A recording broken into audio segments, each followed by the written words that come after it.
Well, California Congressman Khanna says he was detained by Israeli settlers during a trip to the West Bank.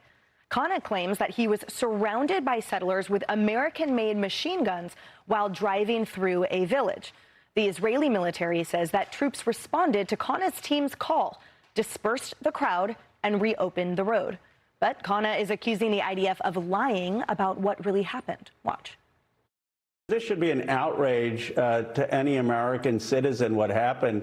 We were there seeing the Zenuda village, which Yanan Levy had destroyed, burned to the ground. Many American members of Congress had been there before. We drove up to the road, and these hoodlums with M4s circled our van. They started kicking the tires. They yelled insults. They said it didn't matter that we were Americans. People should look at the video. First of all, there was a New York Times photographer with us. There was journalists with us. There's a detailed account, but the people should look at the video. The video shows the IDF 4 soldiers that are blocking us and detaining us. Paul, your thoughts on that? Wow, what a drama queen. I mean, first of all, the guy says that his life was endangered, okay? Did anybody put him in cuffs? Did anybody point a gun at him? Was he locked up someplace in a facility? None of those things happened. But a New York Times photographer just happened to be there. And to me, the biggest tell is one of the statements he puts out is this really the way to treat a long-shot presidential candidate? I don't know where that came from. That's a new piece of information. He considers himself presidential material, but that tells you all you need to know. Of course, that's what he goes to, and that's what he says. Let's recognize who he is. And I want to take this outside the context of the Israeli-Palestinian conflict here, because this is about him. This guy is a DSA member who has been masquerading as somebody who is a lot more moderate. Just look at his record. I got it all written down here. I won't bore you with it, but he signed on to AOC's Green New Deal. He represents, and it ties to our last segment, he represents Silicon Valley.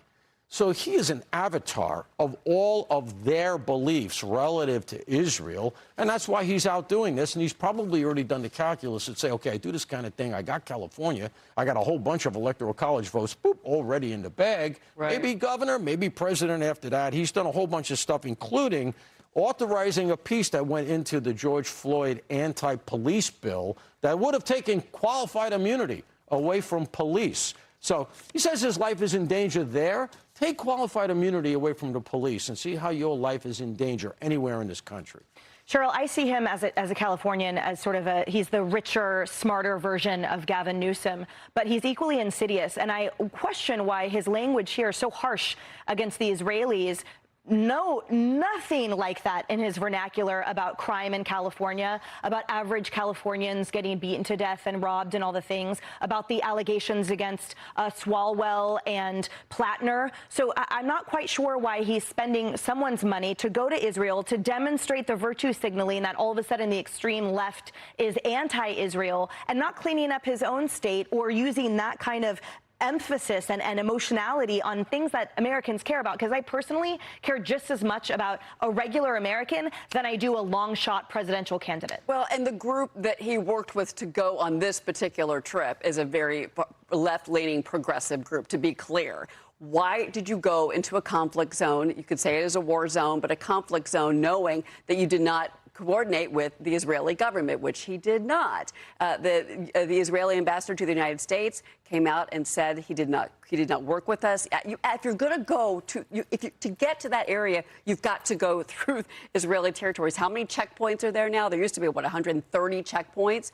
I mean, it is that zone, that region has been on, I don't want to say lockdown, but it's been tense for decades. So he knew exactly what he was doing. And why?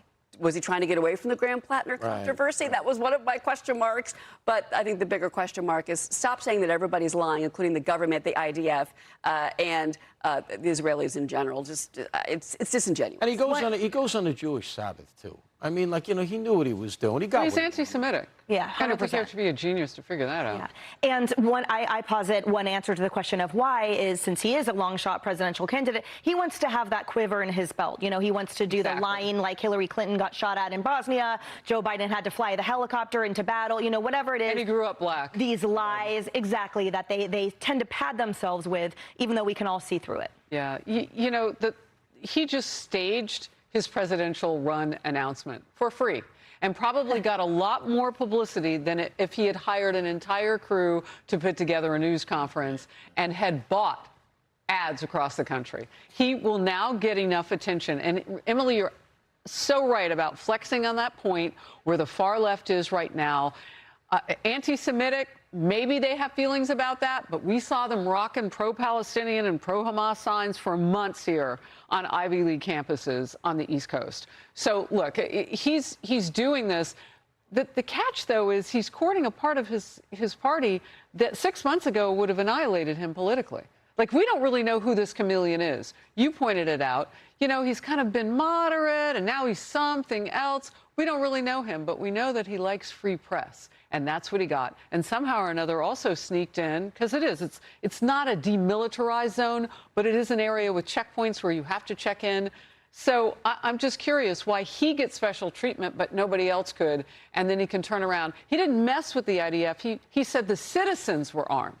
He's like, those people were at the checkpoint with those guns. Yeah, that comes across as Jew-hating to me. Hoodlums. He also declined the offer to meet with October 7th survivors. That's right. And you know what he said?